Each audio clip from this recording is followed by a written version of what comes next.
প্রভু যীশু খ্রিস্ট তো আপনি আছেন, কিন্তু আপনার মনের মধ্যে একটা প্রশ্ন কি আপনি সিঁদুর, চুড়ি বা বালা বা সোনা বা রূপো আপনি পরতে পারবেন কি পারবেন না?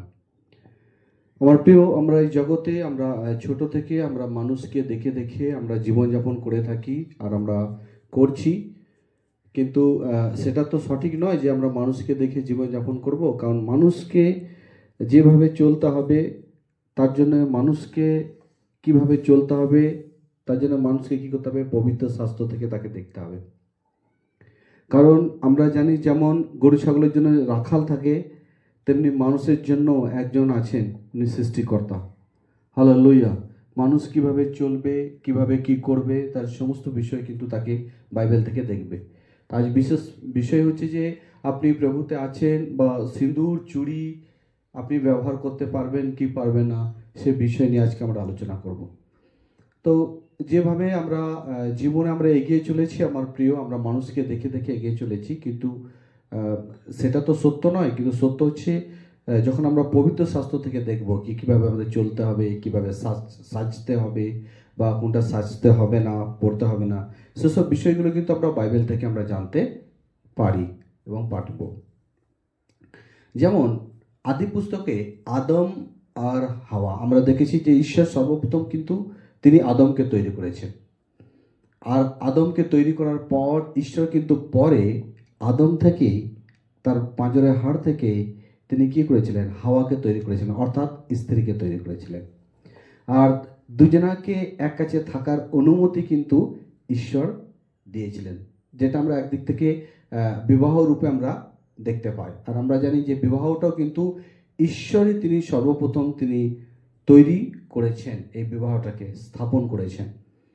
তো আমরা আজ আমাদের প্রশ্ন হচ্ছে কি যে এইখানে যখন এনারা ঈশ্বর এনাদের দুজনাকে এক কাছে করলেন, এনাদের মাঝখানে কি কোনো চুড়ি বা কোনো সিঁদুর বা কোনো কিছু ছিল এনাদের মাঝখানে? বাইবেলে কিন্তু নেই গো। এখানে না তো আদম তাকে সিঁদুর দিয়েছিলেন, না তো তার হাতে চুড়ি ছিল, কোনো কিছু কিন্তু ছিল না। তো যেমন প্রথম সামুয়েল তার 16 অধ্যায় 7 যদি আমরা পড়ি, ইহোয়া মনুষ্য কি নাই নেহি দেখতা, মানে হচ্ছে ঈশ্বর, মানুষ যেভাবে মানুষকে দেখেন ঈশ্বর কিন্তু সেভাবে তিনি মানুষকে দেখেন না। মানুষ যেভাবে মানুষকে দেখেন ঈশ্বর ঈশ্বর ঠিক সেভাবে কিন্তু তিনি মানুষকে দেখেন না। মানুষের দেখা, মানুষের চলা আর ঈশ্বরের দেখা, মানুষের গতি আর ঈশ্বরের গতি দুটোই কিন্তু আলাদা। তাই প্রথম সামুয়েল 16:7 বলছে यहोवा मनुष्य की नाई नहीं देखता, मनुष्य बाहरी रूप को देखता है परंतु यहोवा हृदय को देखता है। মানুষ, বাইবেল বলছে, শাস্ত্র বলছে মানুষ কিন্তু সবসময় বাইরেটা দেখে, কিন্তু ঈশ্বর তিনি বাইরেটা দেখেন না, ঈশ্বর কিন্তু তিনি ভেতরটা দেখেন। হালেলুয়া। কারণ এই বাক্য, এই পদগুলো যদি আমরা শুনি বা পড়ি, তাহলে কিন্তু আমরা সিঁদুর বা চুড়ি বা এইসবগুলো আমরা ব্যবহার করতে পারবো কি পারবো না, এর উত্তর কিন্তু আপনি পেয়ে যাবেন যদি আপনি এই পদগুলো আজকে বা এই প্রচারটা আপনি শুনবেন। তারপরে প্রথম পিতর 3:3-4 লেখা আছে, तुम्हारा सिंगार बाहरी ना हो, अर्थात बालों की गूंथ या सोने की गहनों की धारण या वस्त्रों की सजावट, परंतु तुम्हारा सिंगार मन का छिपा हुआ मनुष्य हो, जो नम्र असंत आत्मा का अविनाशी चंद्रज हो, जो परमेश्वर की दृष्टि में अत्यंत मूल्यवान है। हालेलुया। ঈশ্বর তিনি বলছেন কি তোমার যে সাজ পোশাক, তোমার যে সাজা শুধু বাইরেই যাতে না হয়, যাতে সেই সাজাটা যেন যে শুধু বাইরে দেখাবার জন্য যাতে সেটা যেন না হয়। তোমার তুমি সাজো, আত্মাতে সাজো, আত্মাতে তুমি সাজো, ঈশ্বরের জন্য তুমি সাজো, ঈশ্বরের গুণে তুমি সাজো। স্ত্রীদের করে বলছেন ঈশ্বরের গুণে তুমি সাজো। তোমার যে সাজাটা, সৌন্দর্যটা শুধু যাতে সেটা বাইরে দেখাবার জন্য যাতে সেটা না হয়, তুমি যেন তোমার সাজাটা যেমন এমন তুমি ঈশ্বরের গুণেতে, ঈশ্বরের নম্রতাতে তুমি যেন ভেতর থেকে যেন তুমি সেজে থাকো। কারণ ঈশ্বর বলছেন কি মানুষ বাইরেরটা দেখেন, ঈশ্বর ভেতরটা দেখেন। হালেলুয়া। परमेश्वर हमारे हृदय को देखता है ना कि बाहरी सजावट। ঈশ্বর কিন্তু তিনি আমাদের হৃদয়টা দেখেন, উনি তিনি বাইরেটা দেখেন না কি আপনি সোনা পরে আছেন, না আপনি রূপো পরে আছেন, না আপনি চুড়ি পরে আছেন, না আপনি সিঁদুর পরে আছেন, না আপনি ভালো দামি পোশাক পরে আছেন। ঈশ্বর কিন্তু সেটা দেখেন না। जैसे कि सिंदूर, चूड़ी या गहने बाहरी चीज नहीं, बल्कि दिल की पवित्रता ही परमेश्वर की प्रिय হয়। বাইরের জিনিসের চেয়ে কিন্তু ঈশ্বরের যে গুণাবল যেগুলো আমরা হৃদয়ের মধ্যে আমরা রাখি, সেটাই হচ্ছে সবচেয়ে কিন্তু ভালো, সেটা হচ্ছে সবচেয়ে কিন্তু ভালো এবং অত্যন্ত মূল্যবান বিষয়।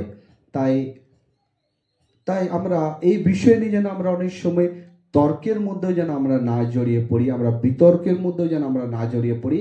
কিন্তু আপনাকে বুঝতে হবে কি ঈশ্বর তিনি বাইরের সাজ পোশাকের উপরে তিনি নজর বেশি দিচ্ছেন না, কিন্তু ঈশ্বর তার বিধিবিধানের তার বিধিবিধান যে হৃদয়ের মধ্যে, যে স্ত্রীর হৃদয়ের মধ্যে আছে, যার দ্বারা সে তার হৃদয়কে সাজিয়ে রেখেছে, ঈশ্বর কিন্তু সেটাকে দেখছেন এবং সেটাকে বেশি মূল্যবান বলে তিনি পরিচয় দিয়েছেন।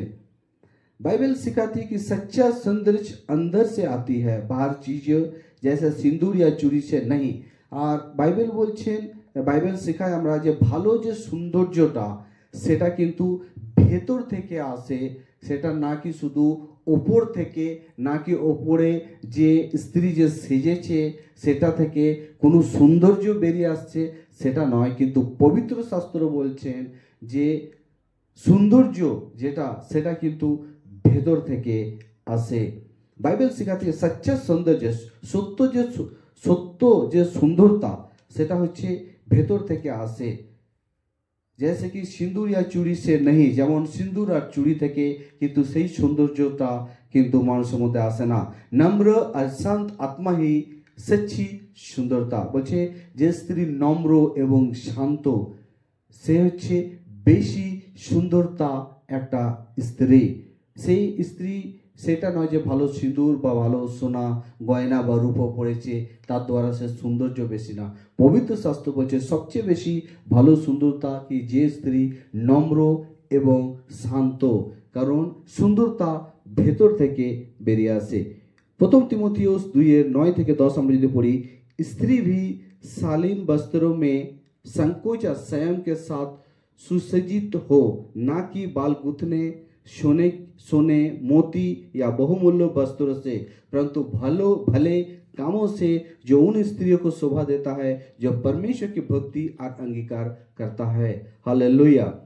अंगीकार करता है যারা ঈশ্বরের সেই সত্যকে অঙ্গীকার করে, যারা সেই নম্রতাকে মেনে নেয়, ঈশ্বরের আদেশকে মেনে নেয়, যারা যে স্ত্রী মেনে নেয়, যার যে স্ত্রী তার মধ্যে রাখে, সেই স্ত্রীর কাছে সেটা মূল্যবান নয় কি সে সিঁদুর পরেছে কি পরেনি, সে চুড়ি পরেছে কি পরেনি, সে মূল্যবান পোশাক পরেছে কি পরেনি, সে বাইরের দিক থেকে ভালো সেজেছে কি সাজেনি, সেটা কিন্তু মূল্যবান নয়। তাই খ্রিস্টের লোকেরা অনেকে আছে যারা কিন্তু সিঁদুর পরে না, অনেকে চুড়িও পরে না। হালেলুয়া। অনেক কাস্টের লোকেরা বাইরেরা অনেক জানে কি খ্রিস্টের লোকেরা যারা খ্রিস্টেতে জীবনযাপন করেন বেশিরভাগ তারা চুড়ি এবং সোনা বা রূপোর প্রতি তারা বেশি আকর্ষিত নয়। তারা খ্রিস্টের যে স্ত্রীরা আছে বা তারা বেশি আকর্ষিত কি ঈশ্বরের সেই গুণাবল তারা তাদের হৃদয়ে রেখে তারা এগিয়ে চলতে চায়। হালেলুয়া।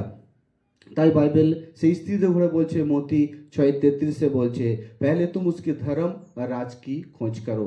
সেই স্ত্রী, যে স্ত্রী যদি সে বাইরের যে সাজ পোশাকের জন্য সে ছুটে বেড়াচ্ছে, সেই বাইরের সেই সুন্দরতা বা সেই সোনা রূপো বা সেই চাঁদির জন্য সে বেশি আকর্ষিত বা সেটার প্রতি তার বেশি লোভ, সেটাকে সে বেশি চায়, কিন্তু তাকে মনে রাখতে হবে ঈশ্বর সেটার প্রতি বেশি তার দৃষ্টি করেননি। ঈশ্বর আপনার হৃদয়ের প্রতি তিনি বেশি দৃষ্টি করেছেন। উনি কিন্তু আপনার বাইরে আপনি কিভাবে সেজেছেন সেটাতে ঈশ্বর কিন্তু বেশি দৃষ্টি করছেন না বা সেটাকে তিনি পছন্দ করেন না, কিন্তু আপনি ভেতর থেকে আপনি কতটা তৈরি ঈশ্বরের জন্য সেটাকে কিন্তু ঈশ্বর বেশি মনোযোগ দিয়েছেন, যেটা পবিত্র শাস্ত্র বলছে। তাই বলছে সর্বপ্রথমে আপনাকে ঈশ্বরের ধর্ম আর তার রাজ্য বিস্তারে খোঁজ করতে হবে, তাহলে বাকি বিষয়গুলো তুমি পেয়ে যাবে।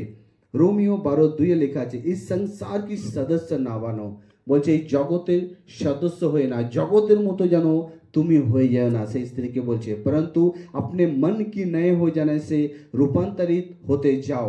আর নিজের মন, আমরা যে দ্বিতীয় জন্ম যে আপনি নিয়েছেন সেটা হয়ে যাওয়ার কারণে যেন আপনার জীবনে যেন দিন প্রতিদিন নতুন হয়ে নতুন নতুন বিষয়ে জানে ঈশ্বরের দিকে বা ঈশ্বরের রাজ্যের জন্য যাতে আপনার জীবন যাতে পরিচালিত হয়।